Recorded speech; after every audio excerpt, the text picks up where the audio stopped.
Here we go. Yeah. This is it right here. I can really get this thing in. Oh,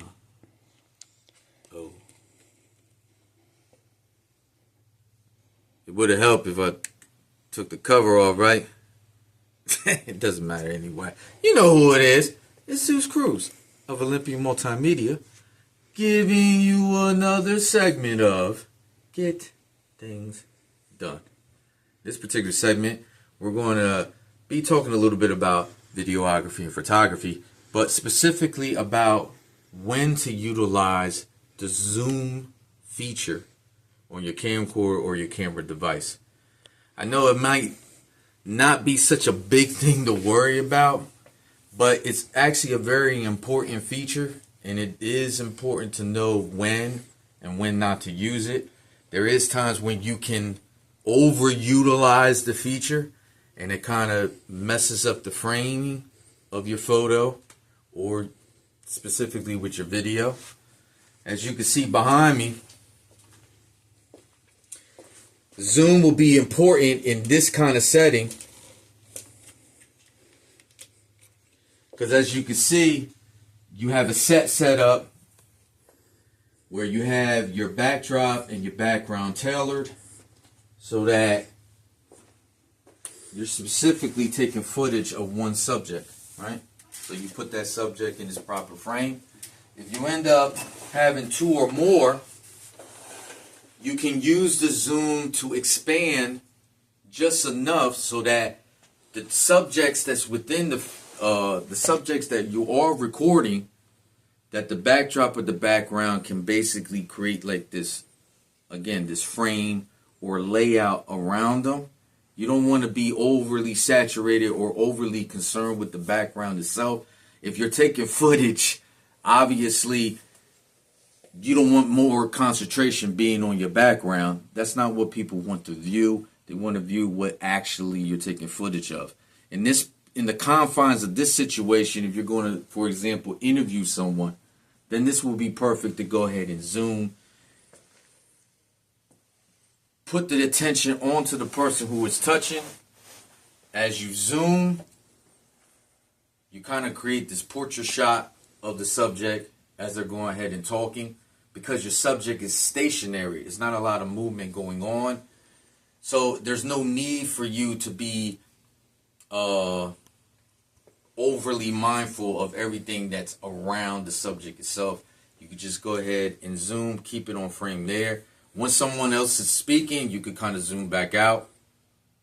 And then that allows you to encapsulate every person who's supposed to be within the footage or within the frame, speaking, talking, if they're interacting with each other, so forth and so forth. You're able to capture all that within your footage.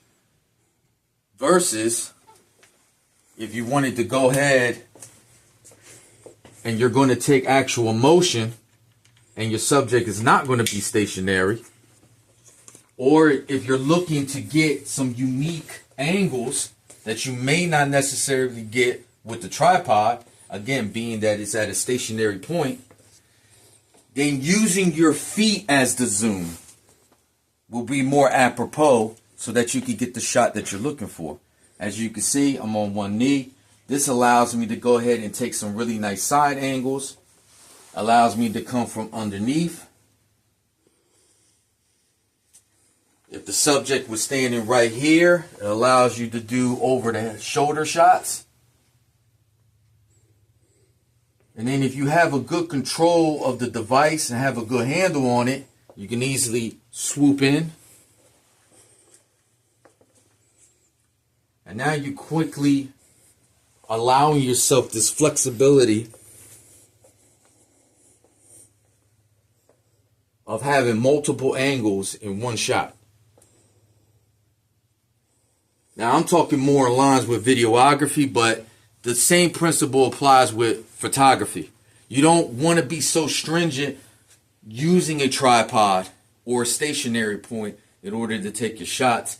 Sometimes your best way of zooming and really capturing what needs to be captured is just using your feet and just going with the flow.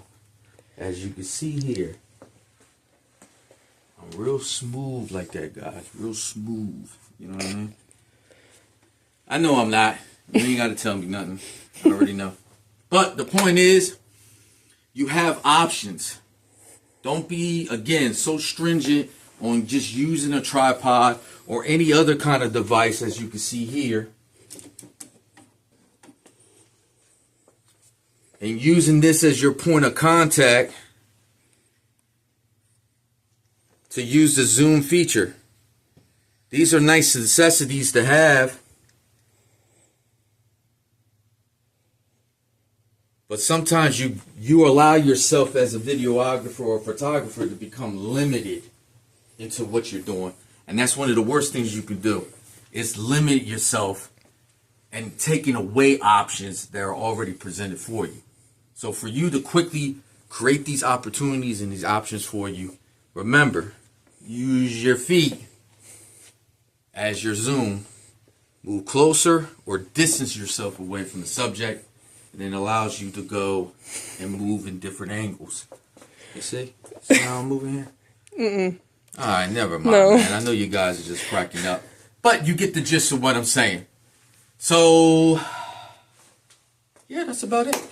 I just wanted to give you guys some quick tips when it comes to when's a good time, when is not a good time to utilize the zoom feature on your recording device. I hope this was helpful. I'm happy that you tuned in. And I think that's it. So you know who it is. It's Zeus Cruz of Olympian Multimedia. And the only thing left to say is get things done. Yeah, that. We'll check you later. Sheesh.